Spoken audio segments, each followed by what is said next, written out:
The Heroes of Olympus, Book 5, The Blood of Olympus, by Rick Riordan. Chapter 49. Jason.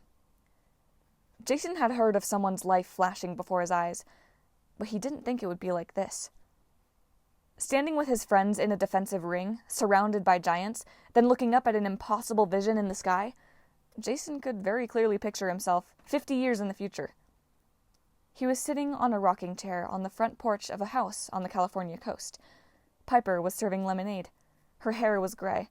Deep lines etched the corners of her eyes, but she was still as beautiful as ever. Jason's grandchildren sat around his feet, and he was trying to explain to them what had happened on this day in Athens. "No, I'm serious," he said. "Just 6 demigods on the ground, and one more in a burning ship above the Acropolis. We were surrounded by 30-foot-tall giants who were about to kill us. Then the sky opened up, and the gods descended." "Granddad," the kid said, "you're full of schist." "I'm not kidding," he protested. "The Olympian gods came charging out of the heavens on their war chariots, trumpets blaring, swords flaming. And your great-grandfather, the king of the gods, led the charge, a javelin of pure electricity crackling in his hand." His grandkids laughed at him, and Piper glanced over, smiling, like, "Would you believe it if you hadn't been there?" But Jason was there. He looked up as the clouds parted over the Acropolis, and he almost doubted the new prescription lenses Asclepius had given him. Instead of blue skies, he saw black space spangled with stars, the palaces of Mount Olympus gleaming silver and gold in the background, and an army of gods charged down from on high.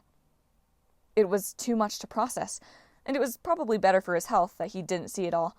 Only later would Jason be able to remember bits and pieces. There was supersized Jupiter. No, this was Zeus, his original form, riding into battle on a golden chariot, a lightning bolt the size of a telephone pole crackling in one hand. Pulling his chariot were 4 horses made of wind, each constantly shifting from equine to human form, trying to break free. For a split second, one took on the icy visage of Boreas. Another wore Notus's swirling crown of fire and steam. A third flashed the smug, lazy smile of Zephyrus. Zeus had bound and harnessed the 4 wind gods themselves. On the underbelly of the Argo, too, the glass bay doors split open. The goddess Nike tumbled out, free from her golden net.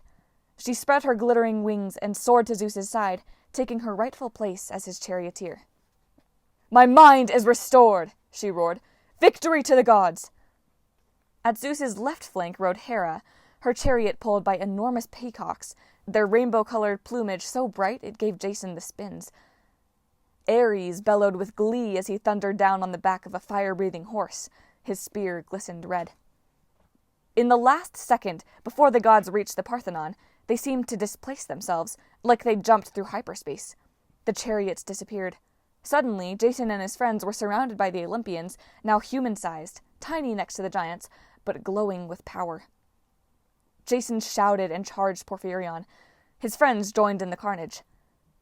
The fighting ranged all over the Parthenon and spilled across the Acropolis. Out of the corner of his eye, Jason saw Annabeth fighting Enceladus. At her side stood a woman with long dark hair and golden armor over her white robes. The goddess thrust her spear at the giant, then brandished her shield with the fearsome bronze visage of Medusa. Together, Athena and Annabeth drove Enceladus back into the nearest wall of metal scaffolding, which collapsed on top of him. On the opposite side of the temple, Frank Zhang and the god Ares smashed through an entire phalanx of giants, Ares with his spear and shield, Frank, as an African elephant, with his trunk and feet. The war god laughed and stabbed and disemboweled like a kid destroying piñatas. Hazel raced through the battle on Arion's back, disappearing in the mist whenever a giant came close, then appearing behind him and stabbing him in the back. The goddess Hecate danced in her wake, setting fire to their enemies with 2 blazing torches. Jason didn't see Hades, but whenever a giant stumbled and fell, the ground broke open and the giant was snapped up and swallowed. Percy battled the giant twins, Otis and Ephialtes, while at his side fought a bearded man with a trident and a loud Hawaiian shirt. The twin giants stumbled. Poseidon's trident morphed into a fire hose, and the gods sprayed the giants out of the Parthenon with a high-powered blast in the shape of wild horses. Piper was maybe the most impressive. She fenced with the giantess Paraboea, sword against sword. Despite the fact that her opponent was 5 times larger, Piper seemed to be holding her own. The goddess Aphrodite floated around them on a small white cloud, strewing rose petals in the giantess's eyes, and calling encouragement to Piper. "Lovely, my dear. Yes, good. Hit her again." Whenever Paraboya tried to strike, doves rose up from nowhere and fluttered in the giantess's face. As for Leo, he was racing across the deck of the Argo II, shooting ballistae, dropping hammers on the giants' heads, and blowtorching their loincloths. Behind him at the helm, a burly, bearded guy in a mechanic's uniform was tinkering with the controls, furiously trying to keep the ship aloft. The strangest sight was the old giant Thune, who was getting bludgeoned to death by 3 old ladies with brass clubs. The Fates, armed for war. Jason decided there was nothing in the world scarier than a gang of bat-wielding grannies. He noticed all of these things, and a dozen other melees in progress, but the most of his attention was fixed on the enemy before him, Porphyrion, the giant king, and on the god who fought by Jason's side, Zeus. My father, Jason thought in disbelief. Porphyrion didn't give him much chance to savor the moment. The giant used his spear in a whirlwind of swipes, jabs, and slashes.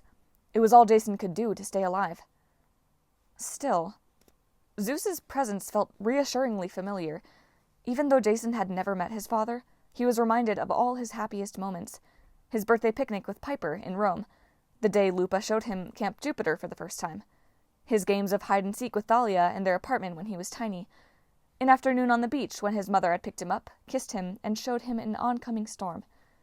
Never be afraid of a thunderstorm, Jason. That is your father, letting you know he loves you. Zeus smelled of rain and clean wind. He made the air burn with energy. Up close, his lightning bolt appeared as a bronze rod 1 meter long, pointed on both ends, with blades of energy extending from both sides to form a javelin of white electricity. He slashed across the giant's path, and Porphyrion collapsed into his makeshift throne, which crumbled under the giant's weight. "No throne for you," Zeus growled. "Not here. Not ever." "You cannot stop us," the giant yelled. "It is done. The Earth Mother is awake." In answer, Zeus blasted the throne to rubble. The giant king flew backward out of the temple, and Jason ran after him, his father at his heels. They backed Porphyrion to the edge of the cliffs, the whole of modern Athens spread out below. Lightning had melted all the weapons in the giant's hair. Molten celestial bronze dripped through his dreadlocks like caramel. His skin steamed and blistered. Porphyrion snarled and raised his spear. "Your cause is lost, Zeus. Even if you defeat me, the Earth Mother shall simply raise me again." "Then perhaps," Zeus said, "you should not die in the embrace of Gaia. Jason, my son." Jason had never felt so good, so recognized, as when his father said his name. It was like last winter at Camp Half-Blood, when his erased memories finally returned. Jason suddenly understood another layer of his existence, a part of his identity that had been cloudy before. Now he had no doubt. He was the son of Jupiter, god of the sky. He was his father's child. Jason advanced. Porphyrion lashed out wildly with his spear, but Jason cut it in half with his gladius. He charged in, jabbing his sword through the giant's breastplate, then summoned the winds and blasted Porphyrion off the edge of the cliff. As the giant fell, screaming, Zeus pointed his lightning bolt. An arc of pure white heat vaporized Porphyrion in midair. His ashes drifted down in a gentle cloud, dusting the tops of the olive trees on the slopes of the Acropolis. Zeus turned to Jason. His lightning bolt flickered off, and Zeus clipped the celestial bronze rod to his belt. The god's eyes were stormy gray. His salt and pepper hair and his beard looked like stratus clouds. Jason found it strange that the Lord of the Universe, King of Olympus, was only a few inches taller than he was. "My son." Zeus clasped Jason's shoulder. "There is so much I would like to tell you." The god took a heavy breath, making the air crackle and Jason's new glasses fog up. "Alas, as the king of the gods, I must not show favoritism to my children. When we return to the other Olympians, I will not be able to praise you as much as I would like, or give you as much credit as you deserve." "I don't want praise." Jason's voice quavered. Just a little time together would be nice. I mean, I don't even know you." Zeus's gaze was as far away as the ozone layer. "I am always with you, Jason.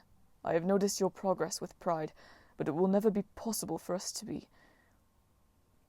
He curled his fingers as if trying to pluck the right word out of the air. Close, normal, a true father and son. "From birth, you were destined to be Hera's, to appease her wrath. Even your name, Jason, was her choice. You did not ask for this. I did not want it. But when I gave you over to her, I had no idea what a good man you would become. Your journey has shaped you, made you both kind and great. Whatever happens when we return to the Parthenon, know that I do not hold you accountable. You have proven yourself a true hero." Jason's emotions were a jumble in his chest. "What do you mean, whatever happens?" "The worst is not over," Zeus warned, "and someone must take the blame for what has happened. Come."